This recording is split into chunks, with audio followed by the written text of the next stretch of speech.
네, 안녕하세요, 오이님. 반갑습니다.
네, 지금 3시 59분이고요. 4시 되면 바로 진행하겠습니다.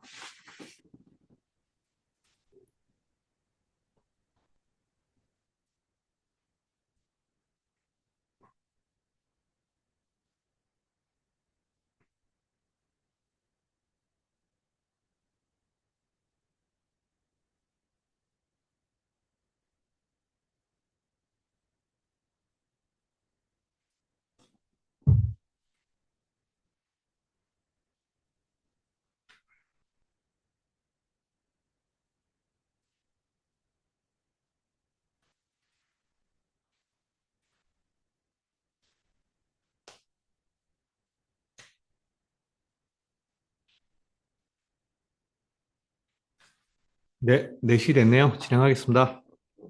안녕하세요. 김태형 부장입니다.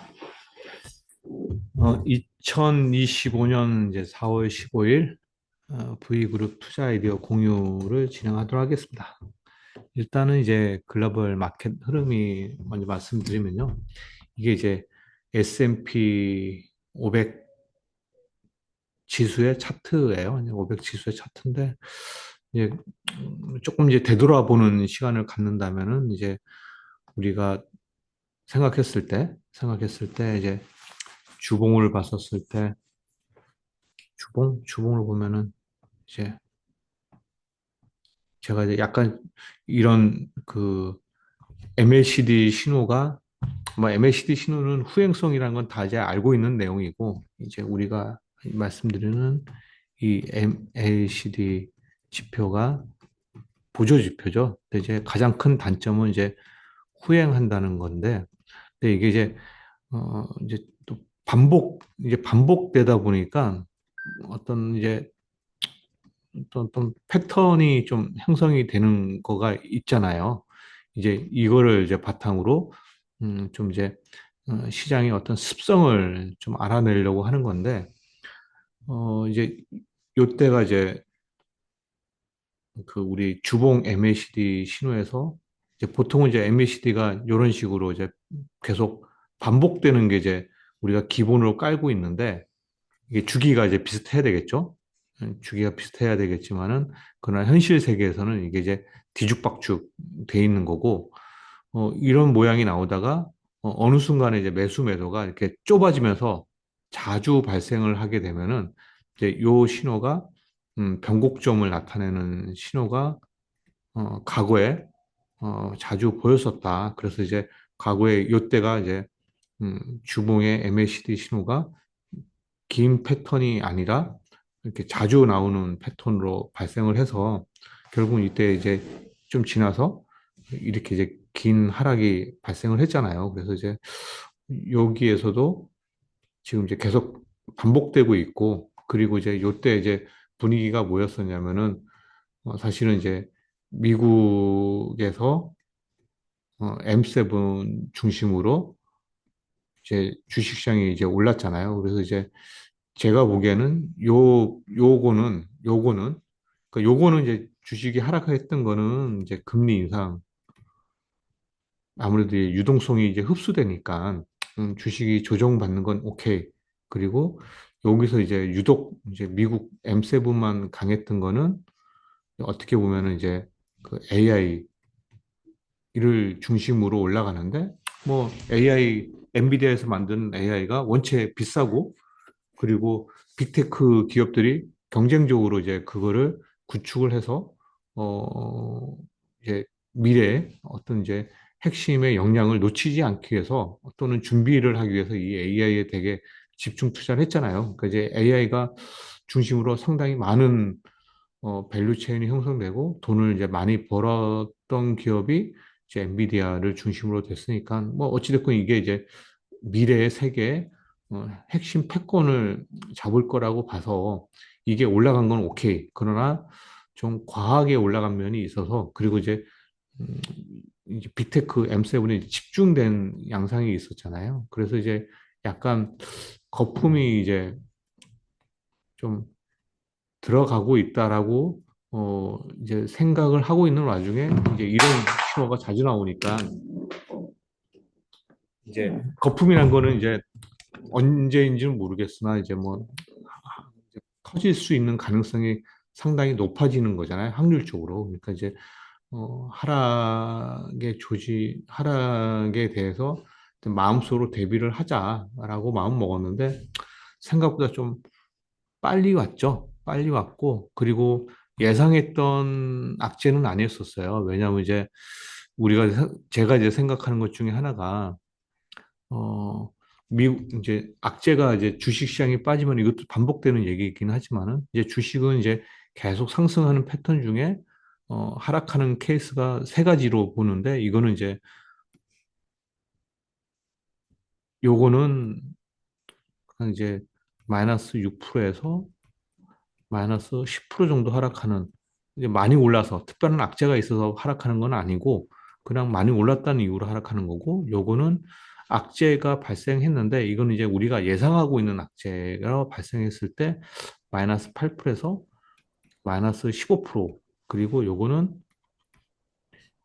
예상하지 못했던 악재, 그리고 우리가 경험해보지 못했던 악재가 결국은 시장에 충격을 준 게 아니라 이제 그 나라의 경제에 영향을 줘서 이제 GDP 성장률이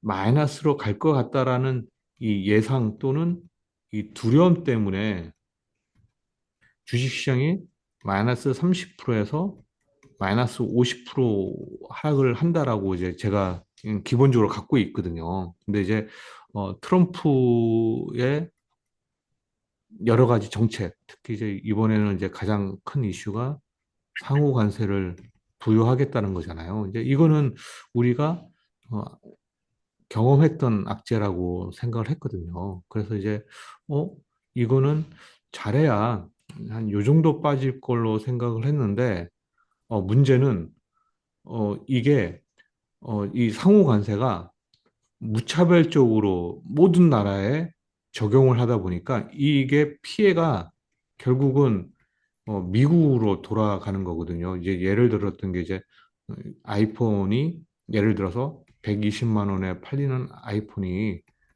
이제 가격이 240만 원에서 300만 원으로 올라가는 거잖아요. 뭐 예를 들어서 이제 중국에서 아이폰 애플의 제품을 거의 뭐 85%를 중국에서 만든다고 하는데 예를 들어서 145% 관세를 매기면은 125%의 관세를 먹이면 240이 아니라 거의 280에 가까운 금액이 되는 거잖아요. 그러면 이제 말이 안 되잖아요. 그러니까 이제 이렇게까지 많이 오르면은 미국의 소비가 엄청나게 이제 죽는 거죠. 완전히 망가지는 거기 때문에 이제 JP 모건에서 미국의 2025년 GDP 예상을 마이너스 0.3%로 만든다고 예상을 한다라고 이제 바로 바꿔 놓은 거죠. 그러니까 이제 이게 맞을 것 같아요. 왜냐하면은 정말 이 트럼프가 양보 없이 진짜 이제 상호 관세를 뭐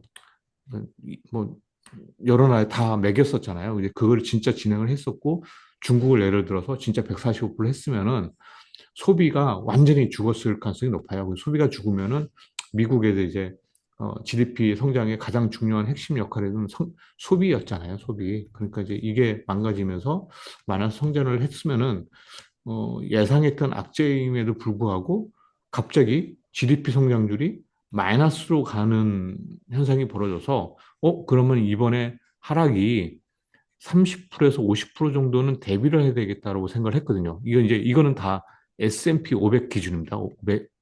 이제 한국도 아니고 나스닥도 아니고 필라델피아 반도체도 아니고 S&P 500 기준으로 30%에서 50% 빠지면은 나머지 것들은 더 많이 빠질 수가 있는 거죠.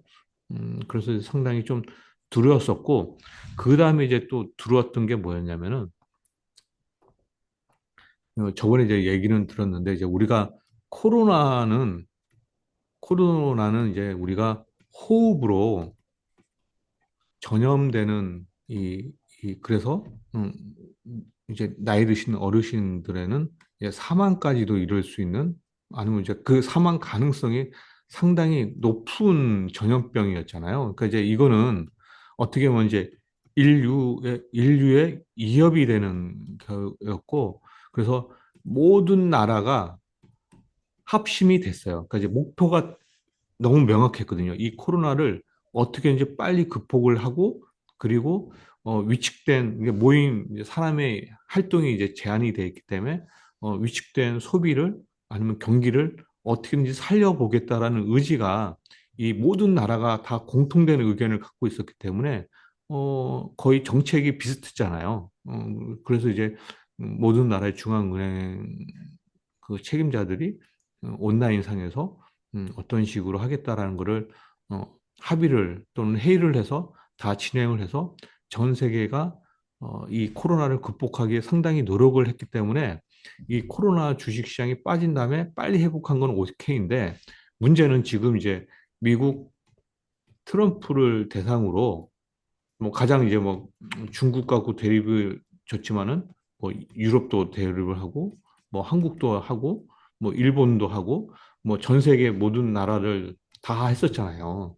이러니까 이거는 이 트럼프나 중국이나 이게 합의를 보기가 틀린 거예요. 얘네는 이제 공통된 목표를 갖고서 서로 협의를 했는데 이거는 서로 다른 목표를 갖고 있잖아요. 다른 목표를 갖고 있어서 이게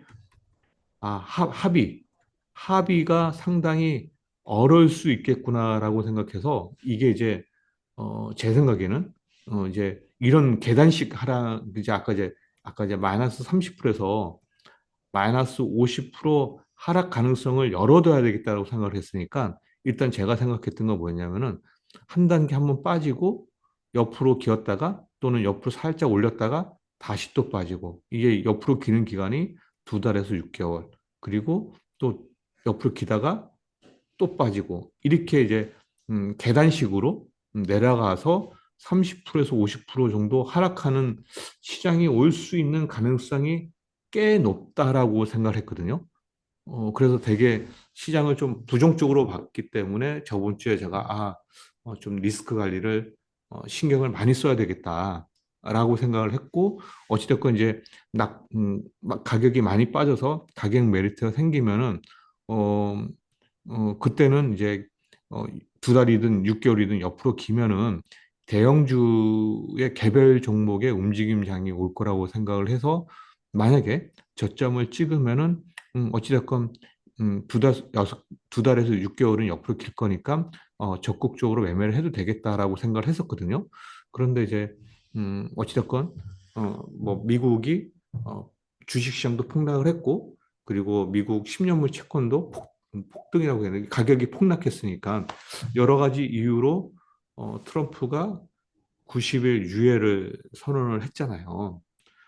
그러니까 이제 딱 무슨 생각이 드냐면은 처음에는 이 미국 트럼프와 중국 시진핑이든 여러 나라의 수장들이 상당히 이 뭐랄까 대립각이 되게 강한 느낌이었다가 트럼프가 역시나 이 전략 협상의 달인처럼 일단은 물러날 때는 물러날 줄 안다라는 걸 생각을 했고 어, 끝까지 가겠다라는 생각이 없다면은 적당한 선에서 어, 자리를 잡아갈 것 같아요. 그런데 이제 그 90일 유예가 결국은 3개월 주는 거잖아요. 3개월?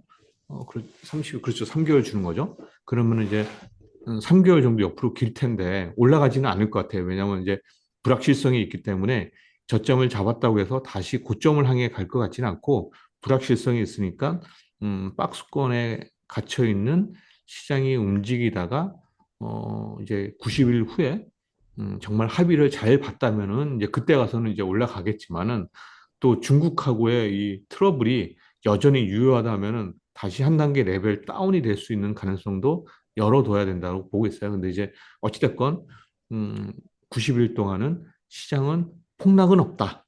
그래서 좀 어, 그 90일 동안은 내가 똘똘한 주식을 갖고서 수익률 게임에 적극적으로 참여하려 해도 되겠다라는 게 시장에 대한 생각이라고 보시면 돼요. 그러니까 전반적으로 시장에 대한 생각은 제가 지금 말씀드린 내용이라고 보시면 되고요. 음, 그래서 이제 구체적으로를 보면은 이제 시장을 조금 보면요. 근데 약간 이제 시장이 지금 보면은 뭐 요렇쿵요렇쿵 뭐 미국이 많이 빠졌죠. 뭐 최근 열흘 사이에 엄청나게 낙폭이 되게 컸었죠.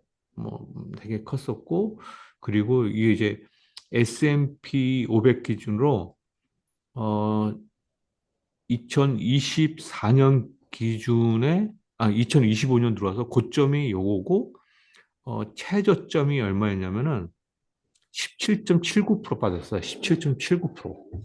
17.79% 빠졌었고,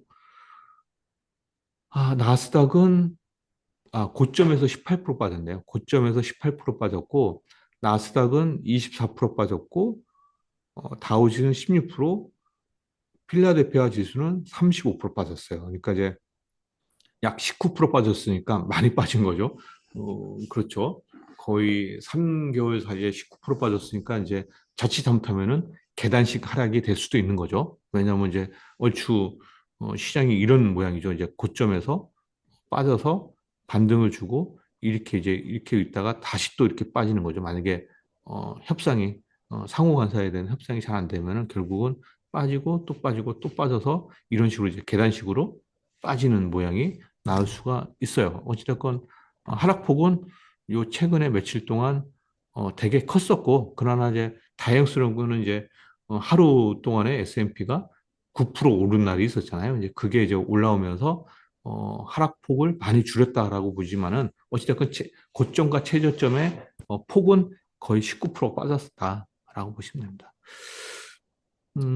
그리고 외국인들이 한국 주식을 별로 안 좋아해요. 지금 보면은 15조 팔았어요. 이제 4개월이 안 됐잖아요. 4개월이 안 됐는데 15조 팔았고 여전히 어, 현물 주식은 계속 팔고 있다라고 보시면 됩니다. 팔고 있고 코스닥도 2조 팔았어요. 2조 팔았고 그리고 또 놀라운 거는 지금 선물을 외국인들이 많이 매도를 쳤는데 잘 안 사요. 그러니까 이제 아직은 리스크가 있다라고 생각하고 있는 거예요. 그러니까 이제 뭐 이 주식을 그러니까 사고 파는 거는 좀 단기적인 시간보다는 되게 긴 시각을 놓고 판단하기 때문에 15조 판 거는 쉽사리 바뀌지는 않겠죠. 그러나 이제 선불은 되게 좀 기간이 짧은 단기적 시각을 이제 우리가 체크하는 건데 외국인들의 포지션이 최고로 많았을 때가 매도 7만 3천 개예요. 7만 3천 개인데 최근에 조금 시장이 반등을 주면서 1만 5천 개 정도 사긴 했지만은 그래도 여전히 최대치에 비해서 1만 개가 줄어들지도 않았어요. 왜냐면 중간 또 팔았기 때문에.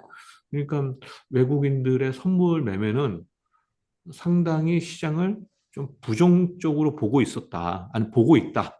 이렇게 보시면 될 것 같아요. 그래서 이제 요거는 조금 조금 우려스러운 부분이죠. 외국인들은 중장기로 국내 주식을 많이 팔고 있고 선물 단기적으로도 외국인들이 선물을 매도를 많이 하고 있다라고 보시면 될 것 같습니다. 나머지는 뭐 특별한 게 없을 것 같고요. 요거가 이제 시장에 대해서 말씀드린 겁니다. 그리고 이제 어, 해외 기업의 대한 투자 아이디어는 지금은 이제 뭐 여러 가지 일들이 많죠. 어, 세상이라는 게 일들이 많지만은 더 큰 일은 결국은 이제 트럼프의 입으로 움직이기 때문에 이제 해외에서 발생하는 뉴스나 이런 것들이 별로 중요하지가 않아졌어요. 이제 별로 그러니까 오로지 트럼프 입에 달라 그러니까 말 한마디에 시장이 오르고 떨어지고 그러니까 아,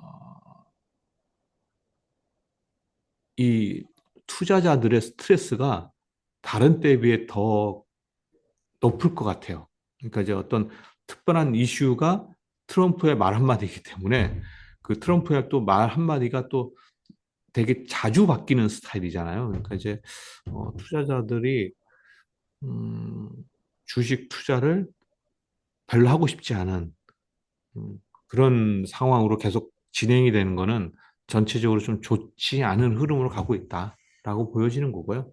그래서 이제 해외 기업에 대한 투자 아이디어를 제가 텔레그램에 올려드렸지만은 별로 언급드릴 게 없다라고 보시면 될 것 같습니다. 제가 그래도 한번 까먹은 게 있는지 한번 볼게요. 아, 여기 있네요. 아까 이제 저번 주 월요일 날 이제 미국 GDP 성장률을 1.6%로 하향했는데도 불구하고 바로 JP모건이 마이너스 0.3%로 전환을 했어요. 그러니까 이제 만약에 상호관세가 진행이 되면 이런 현상이 벌어질 거다라고 얘기를 했었고요.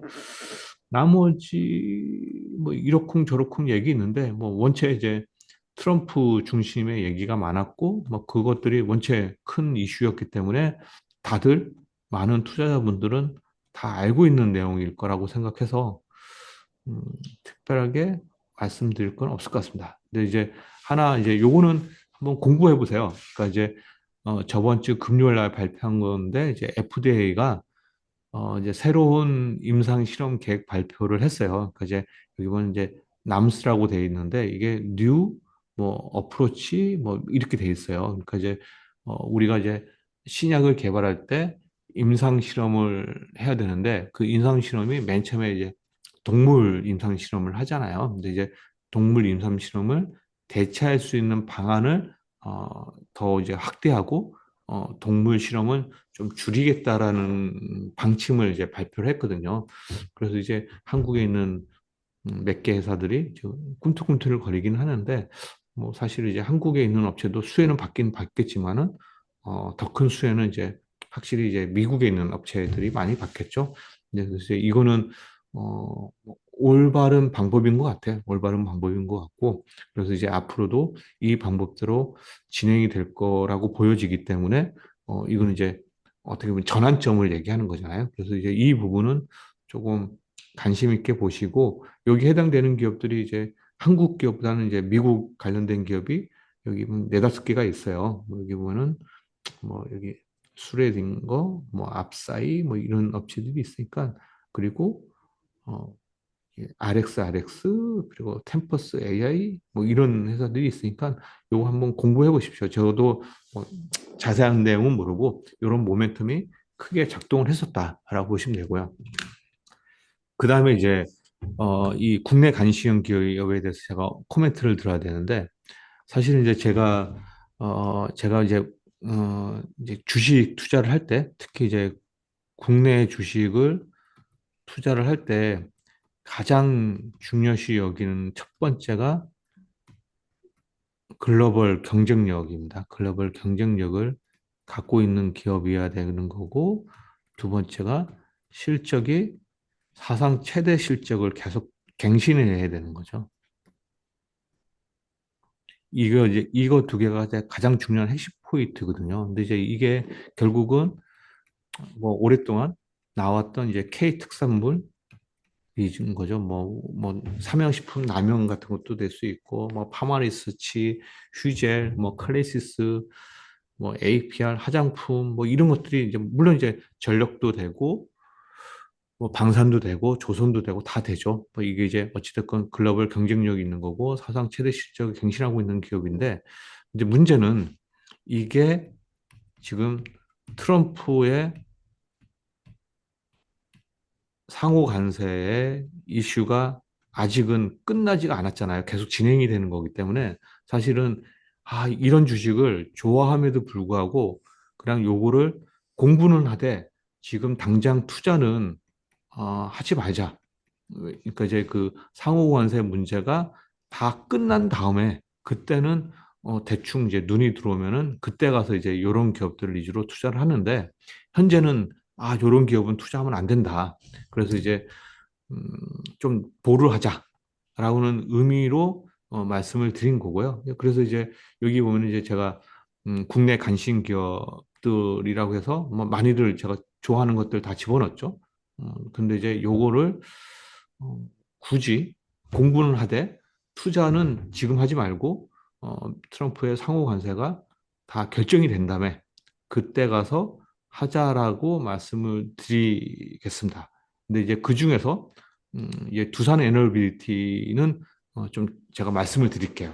두산 에너빌리티는 원래는 이제 원자력 발전의 이제 주 기기를 만드는 회사잖아요. 그래서 이제 주 기기를 만드는 회사들은 이제 글로벌리 여러 군데가 있죠. 왜냐하면 이제 원체 원자력을 잘하는 나라들이 프랑스, 중국, 러시아, 뭐 일본, 미국, 뭐 한국 이렇게 있으니까 뭐 그 나라마다 원자력을 계속 설치를 했었고 그리고 설치할 때마다 기계가 있었을 거잖아요. 그래서 이제 두산 에너비티도 그 많은 회사들 중에 하나일 거라고 생각을 했었었어요. 그리고 이제 원체 이제 한국의 원전에 대한 이제 기술이 급속도로 발전이 됐기 때문에 되게 좋을 거라고는 짐작을 했는데 이제 좋은 이유를 구체적으로 얘기를 해줬더라고요. 여기 보면은 SMR 개발 총괄 김종우 상무님께서 이제 언론 인터뷰를 한 내용 중에 두산 에너비티가 갖고 있는 글로벌 경쟁력의 가장 큰 핵심 첫 번째가 뭐냐 했더니 이 얘기를 하더라고요. 그래서 이거는 좀 갖고 이제 공부를 해보시면 됩니다. 이제 핵심 소재를 직접 생산할 수 있는 단조 공장이 갖고 있다. 그러니까 이제 설계도 하고 그리고 소재도 만들고 단조까지 다 모든 것을 할 수 있는 회사는 두산 에너빌리티밖에 없고 이 단조 이 기술 때문에 SMR은 이제 새로 만들어지는 분야잖아요. 그러니까 기존에 없었기 때문에 결국은 그거를 주력으로 만드는 업체가 없었으니까 이 SMR 업체 입장에서는 이 그 단조 만드는 기술력이나 아니면은 가격 경쟁력이 있는 업체들과 손을 잡아야지 더 싸게 수주를 해서 이익을 더 높일 수 있으니까 여러 SR만 업체들이 두산 에너비티의 이 단조 기술을 상당히 좋게 보고 많이 협력을 하려고 노력을 하고 있다라는 내용이거든요. 뭐 그리고 좀 SMR도 그 두산 에너비티도 SMR이 이제 향후의 미래에 이제 큰 먹을거리라고 생각해서 여러 SMR 업체들의 지분 투자도 해서 이제 관계를 더 돈독하게 하고 있는 거죠. 그래서 이제 어, 두산 에너비티의 미래 성장축이 원전도 있지만은 이제 새로운 분야가 이제 SMR인 거고 그 분야에 대해서 나름 이제 축척을 잘 하고 있다. 라는 측면이어서 두산 에너비티를 좀 좋게 보고 있다라고 보시고 이 회사가 이런 능력이 전 세계에 딱 한 군데밖에 없다고 하니까 그거 하나는 이제 글로벌 경쟁력 넘버원이 되는 거잖아요. 그래서 이제 두산 에너비티를 좀 관심 있게 보셔야 된다라고 보고 있는 거고요. 그리고 이제 현대미포조선이 사실은 좀 주식을 못 샀어요. 그러니까 이제 요건 좀 제일 아쉬운 부분이긴 한데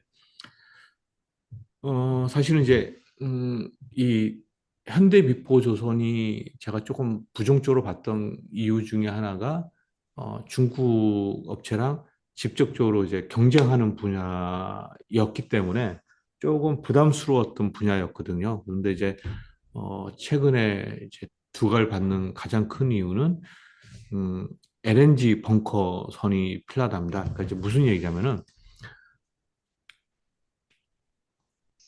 이제 항구가 있어요. 그러니까 이제 항구가 있고, 그리고 이제 배가 와서 돼 있는데, 여기에 이제 크레인이 있겠죠, 크레인.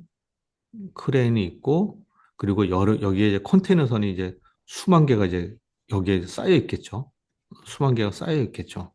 그리고 여기에도 컨테이너선이 계속 쌓여 있는 건데, 지금 이제 IMO에서 환경 규제를 강화시키다 보니까 이 배들이 LNG 선을 쓰고 있잖아요. 이 LNG 선을 추진선이 되게 많은데 문제는 이제 LNG를 여기다 이제 만 예를 들어서 한국에서 미국으로 갔단 말이에요. 그러면 이제 이 LNG 선에 LNG 원료를 공급을 해야 되잖아요. 그런데 여기 항구에서 이 항구에 LNG 탱커가 없는 거예요. 탱커가 이렇게 있어야지 여기서 해가지고 이쪽으로 연료를 주입을 할 텐데 예전에는 이제 그 뭐죠 벙커였을 때는 탱크를 갖고 와가지고 탱커에서 직접 주입을 했으니까 차량으로 이제 옮겨서 주입을 하면 되는데 LNG는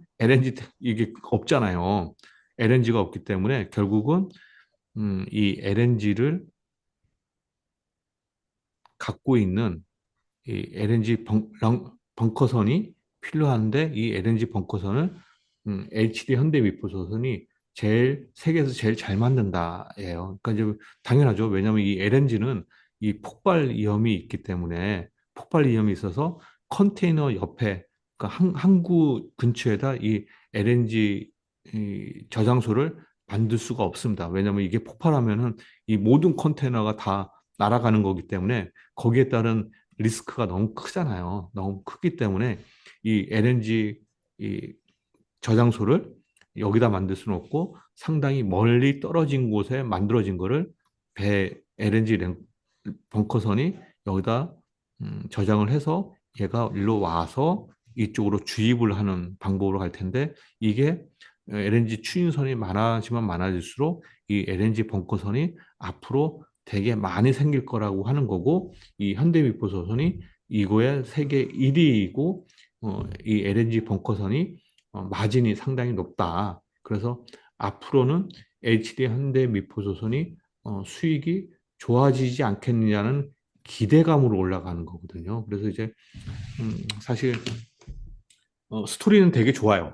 스토리 좋아요. 그래서 이제 HD 현대미포선을 샀어야 되는데 제가 좀 늦게 공부를 하는 바람에 좀 타이밍이 좀 늦었죠. 그래서 이제 현재는 못 샀지만은 이 HD 현대미포소선의 그림이 나쁘지 않다. 왜냐하면 최근까지 이제 조선이 이제 많이 올랐던 거는 이 MRO였잖아요. 이제 미국의 해군, 미군이죠. 미군의 이 MRO 이슈 때문에 조선주들이 많이 올랐고 거기에 이제 LNG가 붙었는데 뭐 LNG 추진선이 먼저 붙었고 그리고 이제 뭐 동성 하이텍이니 뭐 본행제가 이제 붙었고 그 다음에 이제 LNG 벙커리선이 이제 붙은 거거든요. 그래서 그림이 계속 이제 확산되면서 안 올랐던 주식으로 이제 넘어가는 과정이기 때문에 HD 현대미포조선이 되게 매력적이었는데 조금 타이밍이 제가 좀 못 잡았다. 미리 좀 공부를 했으면 좋았을 텐데 약간 좀 늦었다. 그러나 또 주정받으면은 또 살 기회가 또 있겠죠. 그래서 이제 HD 현대비포조선도 공부를 좀 해두시는 게 좋지 않겠느냐라고 해서 말씀을 드립니다.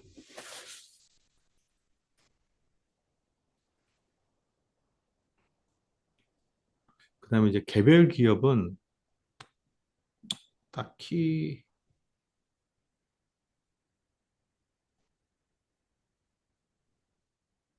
말씀드릴 게 없습니다. 그다음에 이제 제가 이제 하나 솔루션을 갖고 왔거든요. 하나 솔루션이 이제 보통 이제 주식 투자가 이제 이제 턴 어라운드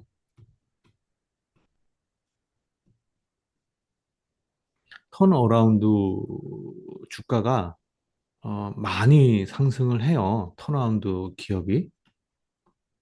그런데 이제 이 턴어라운드 기업이 과거 10년 전에는 많았었는데 최근에는 없어요. 최근에는 없어요. 그게 왜 그러냐면은 턴어라운드 기업이라는 거는 결국 이제 경기 민감이잖아요. 경기 민감이 경기가 좋았다가 경기가 나빠지면서 구조조정이 되고 부도가 나고 그러면서 이제 시간이 지난 다음에 다시 경기가 좋아지면서 살아나니까 이게 턴어라운드 기업이 돼가지고 이게 이제 많이 올라가는 거잖아요. 근데 이제 안타깝게 이 경기 민감 기업이 중국이 너무 잘해요. 중국이 너무 잘해서 이제 한국인 이제 이게 좀 수혜를 받기가 어려워졌어요. 왜냐하면 중국 애들 때문에. 그래서 이제 이 턴어라운드 기업이 요즘엔 찾기가 되게 어려운 상황이거든요. 그런데 어, 나타났어요. 그게 이제 하나 솔루션이라고 보고 있거든요. 왜 그러냐면은 원래는 하나 하나 큐셜이라고 해가지고 이제 태양광 패널이고 이걸 이제 미국에 상장을 시켰죠. 미국에 상장을 시켰는데 그래서 이제 태양광 패널이 전 세계에서 많이 설치를 했잖아요. 왜냐면 뭐 신재생이니 뭐 요즘 막 얘기를 떠들어서 그래서 이제 하나의 이제 김동관 부회장이죠. 첫째 아들이 어, 큰 뜻을 품고 미국에다 공장을 많이 설치를 했는데 하나쿠스에서 근데 안타깝게 중국이 싸게 잘 만들어서 이거를 미국으로 수출을 많이 했죠. 그래서 이제 관세를 또 높였죠. 높였더니 중국 애들이 동남아로 옮겼죠. 그래서 이제 뭐 인도네시아나 말레이시아나 베트남 같은 데다 만들어 놓고 다시 이쪽으로 미국으로 수출을 했거든요. 그래서 관세를 또 때렸어요. 그래서 이제 중국에서 수입 안 됐고 이제는 동남아에서 수입이 못 해요. 그래서 이제 좋아질 분위기가 상당히 좋아지고 있는 찰나에 올해 1월 6일 날 여기 보면 1월 16일 날 미국 재무부에서 발표한 게 있는데 이게 여기 나와 있어요. 이게 뭐 퍼스트 업데이트 일렉트 요게 나왔는데 국회에서 이제 미국의 IRA에 관련돼서 AMPC로 세제 혜택을 주고 보조금을 주는데 이 보조금에 주는 거가 미국에서 생산을 해야죠. 당연히 미국에서 당연히 생산해야죠. 미국 내에서 생산을 하는데 태양광 패널이 두 가지가 있어요. 두 가지가 하나는 하나 큐셀이 하고 있는 실리콘 경정질이 있고 그리고 퍼스트 솔라가 하고 있는 방식이 있는데 제가 이름을 까먹었네. 잠깐만요. 퍼스트 솔라가 하고 있는 게 있는데 이게 여기 있어요. 아, 여기 있네요. 방막형. 퍼스트 솔라는 방막형이고 하나 큐셀은 퍼스 하나 큐셀은 실리콘 경정질이거든요. 그런데 이번에 1월 16일 날 나왔던 거는 뭐였냐면은 AMPC 혜택을 퍼스트 솔라가 만들고 있는 방막형 태양정지는 제외시켰어요. 그리고 오로지 실리콘 경정질로 만드는 것만 세제 혜택을 주겠다라고 1월 16일 날 만든 거죠. 되게 웃기잖아요. 그러니까 이제 어찌됐건 어, 이건 맞아요. 그러니까 이제 어찌됐건 이제 미국에 들어오는 수입은 다 막았어요. 수입은 다 막아서 결국은 미국 내에서 생산해야만 하는 것만 패널로 쓸 수 있는데 이게 이제 방막형이 있고 실리콘이 있어요. 웨이퍼형이 있는데 이 방막형은 세제 혜택을 안 주고 실리콘 웨이퍼에는 세제 혜택을 주겠대요. 근데 이거는 오로지 하나 솔루션만 하고 있는 거고 방막형은 퍼스트 솔라가 하는 거거든요.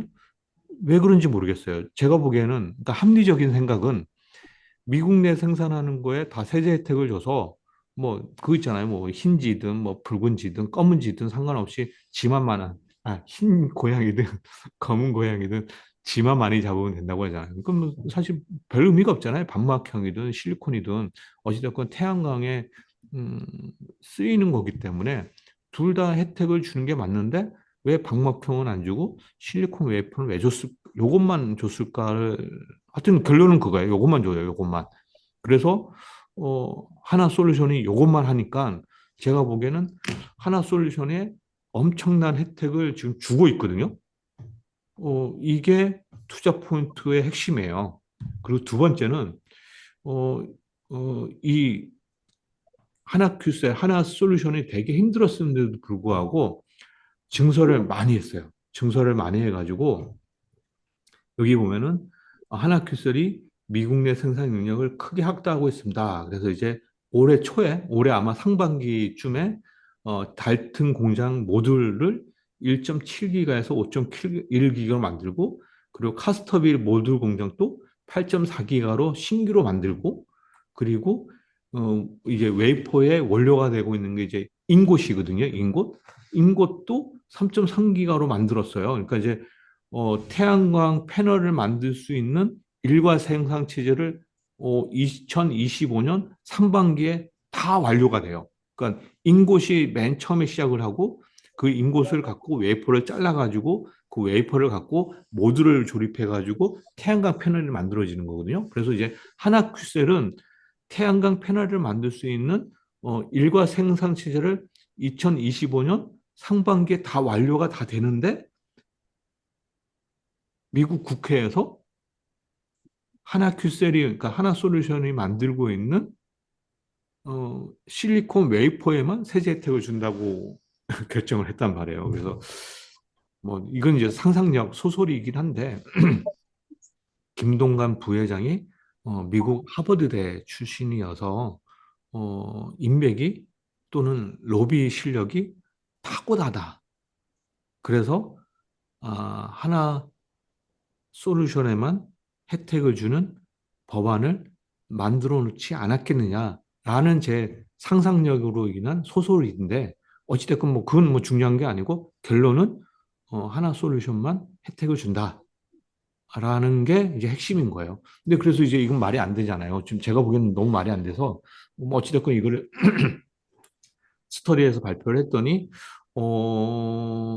그래서 퍼스트 솔라가 로비를 했대요. 로비를 해서, 지금 보면 퍼스트 솔라가 여기 보면 1분기 실적이 나왔는데, 1분기 실적이 많이 안 좋아졌대요. 58%, 영업이익 50%, 8% 깎였대요. 그리고, 그래서 로비를 해가지고, 2026년도에는, 이제, 그 방막형, 어, 태양광 패널도 AMPC를 받을 수 있게끔 만들 거라고 하는데 아직은 확정된 건 아니에요. 확정된 건 아니어서 이럴 가능성도 있다라는 식으로 돼 있어요. 지금 보면은 뭐 여기 뭐 확률적으로 70, 85 이렇게 돼 있는데 아직은 결정된 건 아니나 어찌됐건 퍼스트 솔라도 로비를 할 테고 하나 큐셀도 로비를 할 거란 말이에요.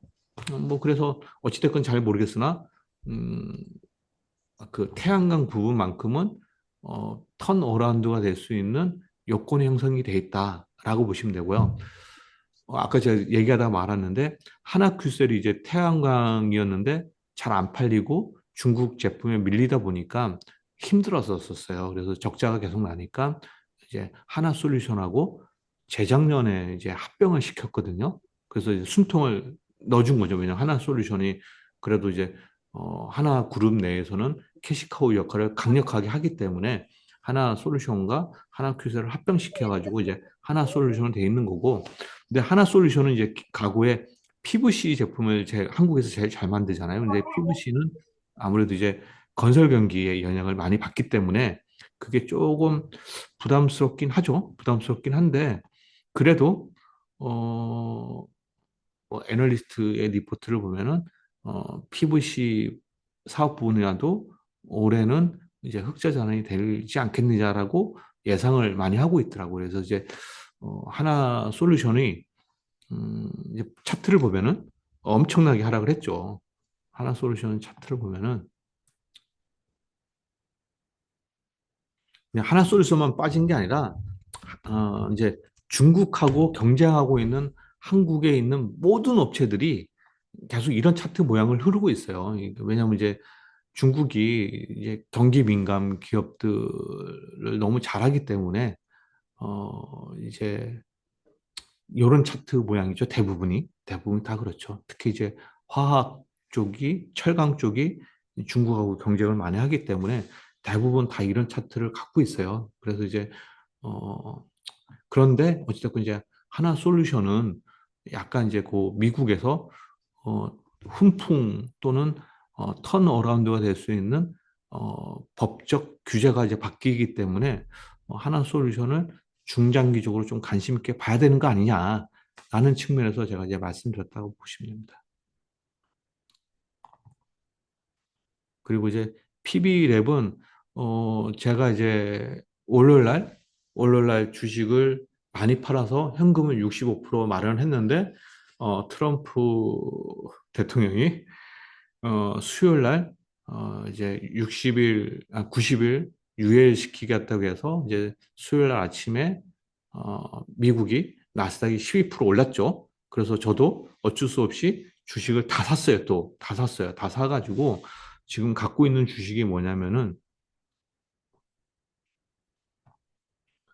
이거예요. 그러니까 이제 보면은 제일 많이 산 게 두산 에너비티를 많이 샀습니다. 제가 이제 원래는 삼양식품, 휴젤, 파마리서치, APR 뭐 이런 거를 제일 사고 싶었거든요.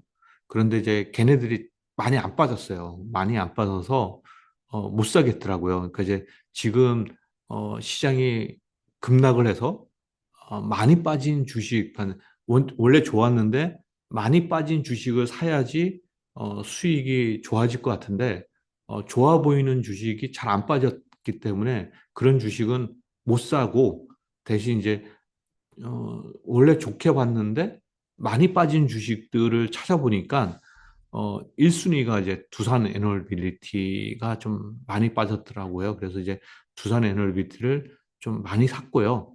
그다음에 이제 두 번째로 이제 눈에 들어온 게 이제 카페24가 제가 좀 눈에 많이 들어왔어요. 이제 저번에도 말씀드렸듯이 카페24가 올해 음, 지금 상장돼 있는 기업들 중에서 성장성이 가장 좋을 것 같아요. 그래서 이제 카페24를 꼭 사야 되겠다는 생각이 들어서 카페24를 좀 샀고요. 그 다음에 이제 HD 현대건설을 좀 더 샀고요. 그리고 코나이는 이제 운이 좋게 좀 많이 올라줘서 좀 비중을 좀 많이 줄였습니다. 그래서 이제 코나이는 조금 비중이 많이 줄었고 그 금액을 갖고 하나 솔루션을 좀 많이 샀어요. 하나 솔루션을 많이 샀는데 하나 솔루션을 안 사고 HD 현대미포조선을 샀으면 더 좋았을 거를 약간 좀 후회는 하고 있어요. 그러니까 하나 솔루션은 어쨌든 좋게는 보고 있으나 시간이 꽤 걸릴 것 같다라는 생각이 들어서 조금 사놓고 빠질 때마다 더 사는 전략을 썼으면 더 수익에 좀 도움이 됐을 거라는 생각은 해서 조금 후회는 하고 있지만은 어찌됐건 하나 솔루션은 좀 중장기적으로 끌고 갈 종목으로 보고 있다. 이렇게 보시면 될 것 같습니다. 그래서 나머지는 제가 뭐 강조했던 많은 기업들이기 때문에 추가적인 코멘트는 더 안 달겠습니다. 혹시 질문 있으면은 질문 받도록 할게요. 혹시 또는 좋은 투자 아이디어가 있다. 그러면은 말씀 주시면은 제가 이제 공유를 하도록 하겠습니다.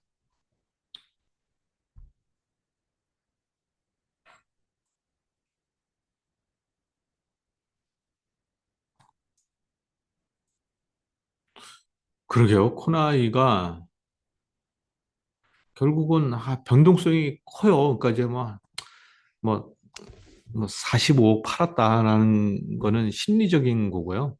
사실은 이제, 이제 6월 3일 날 이제 대선이잖아요. 그리고 지금은 이제 4월 15일이니까 아직까지 거의 뭐 한 60일 조금 아래 한 50, 한 53일 정도 남았나요? 뭐 정확한 날짜는 제가 안 세봐가지고 요 정도 남았을 텐데 제가 보기에는 대선 한 일주일, 7일 전이나 열일 전이 가장 피크일 것 같아요. 그래서 분명히 대통령 관련된 주식은 요, 요 사이 기간 동안에 그러니까 이제 주식 대선이라는 건 이제 원래 실체가 없이 좀 어떤 기대감으로 주가가 움직이기 때문에 이렇게 변동성이 크잖아요. 그러니까 이제 변동성이 크기 때문에 분명히 요쯤 중간쯤에 팔 기회를 줄 거라고 보고 있어요. 그래서 이제 코나이도 중간 어디쯤에 지금은 오늘은 뭐 거의 뭐 하한가 근처까지 갔지만은 또 중간에 언젠가는 또 올라가 줄 거예요. 그러면 이제 올라가 줄 때 팔 타임을 주지 않겠느냐. 그리고 뭐 코나이는 그나마 여러 뭐 대통령 대선 관련된 주식 중에서 그나마 이제 향후에 실적이 바탕이 되는 기업이기 때문에 그나마 다른 것보다는 조금 나은 기업이다라고 생각해서 코나이를 갖고 있는 거였고요. 그러니까 이제 팔 기회를 분명히 줄 거라고 보고 있습니다. 아, 이것 때문에 빠진 거예요? 저는 대주주가 45억 팔았다고 해서 그런 거였는데, 아, 그래요? 기본소득 안 넣는다고 했어요? 요건 제가 좀 다시 체크해 볼게요. 기본소득 안 넣으면은 아무래도 이 예상되는 실적 범위가 많이 줄어들긴 해요. 왜냐하면 기본소득이라는 거는 소득에 관계없이 모든 국민들한테 다 지급이 되는 거기 때문에 그리고 사용해야 될 기간이 정해져 있기 때문에 사실 되게 큰 실적에 반영되는 거에 가장 크게 반영될 걸로 기대되던 분야거든요. 근데 이제 그게 안 한다고 하면은 예, 예, 그러면은 조금 안 좋네요. 안 좋네요. 팔아야 되겠네요. 이거였으면 팔아야 되겠네요. 전 45억 팔아서 그런 줄 알았더니 이 문제라면은 어, 예, 좀 반등 주면 팔아야 될 것 같습니다.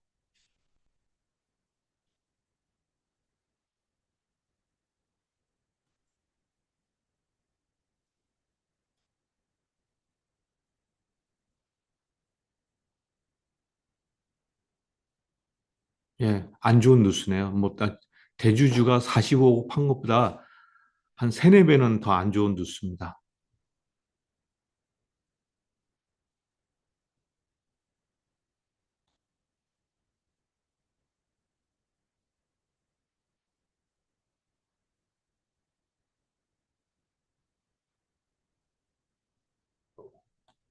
아, 명칭만 바꿨다는 얘기인가요? 예, 그러네요. 명칭만 바꿨나 보네요.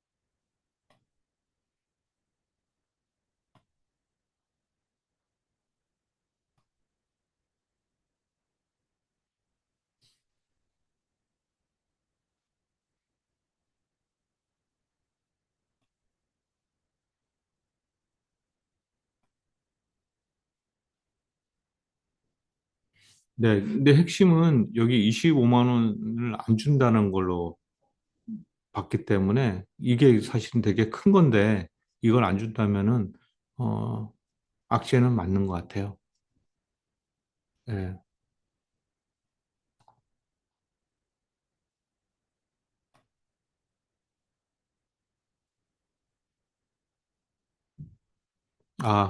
뭐, 저기 나오네요. 기본소득을 안 한다는 게 아니라 AI 등 성장의 선순위라고 기본소득 후순위를 조금 밀릴 수 있다는 찌라시가 들어왔다고 그러네요.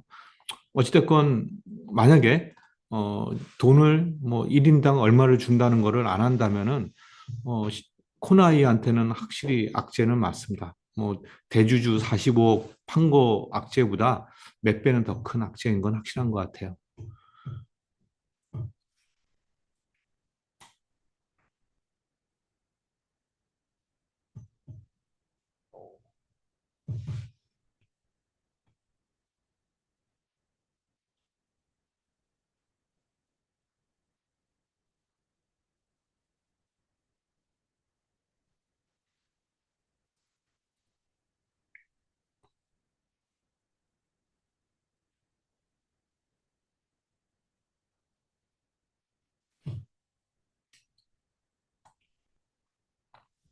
네, 또 다른 질문이나 뭐 투자 아이디어 있으면 말씀 주십시오.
네, 음, 더 질문 없으면 오늘 여기까지 하고 다음 주에 뵙도록 하겠습니다. 예, 감사합니다.